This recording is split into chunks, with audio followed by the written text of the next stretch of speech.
హైదరాబాద్లో తెల్లవారుజామున రోడ్డు ప్రమాదాలు కలకలం రేపుతున్నాయి. డ్రైవర్లు నిద్రమత్తులో ఉండడంతో డివైడర్లపైకి వాహనాలు దూసుకెళ్తున్నాయి. ఆ సమయంలో పెద్దగా వాహనాల రాకపోకలు ఉండకపోవడంతో పెద్ద ప్రమాదాలే తప్పుతున్నాయి.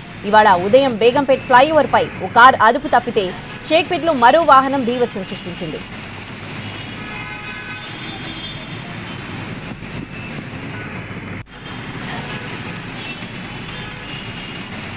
మరోవైపు పంజాగుట్ట నుంచి సికింద్రాబాద్ వైపు వెళ్తున్న కారు బేగంపేట్ ఫ్లైఓవర్ పై డివైడర్ను ఢీకొట్టింది. స్పీడ్ కంట్రోల్ కాకపోవడంతో ట్రావెల్స్ బస్సును ఢీకొట్టింది.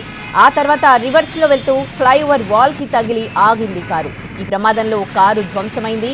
కార్ డ్రైవర్ సహా ఓ మహిళకు గాయాలయ్యాయి. కార్ ట్రావెల్స్ బస్సు ఢీకొట్టడంతో కాసేపు ట్రాఫిక్ స్తంభించిపోయింది.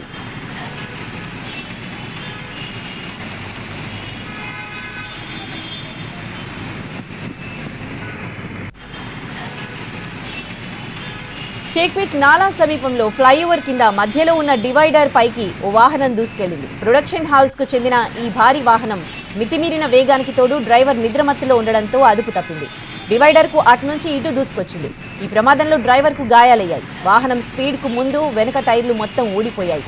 ఘటనా స్థలానికి చేరుకుని భారీ క్రేన్ సాయంతో వాహనాన్ని తొలగించారు ట్రాఫిక్ పోలీసులు.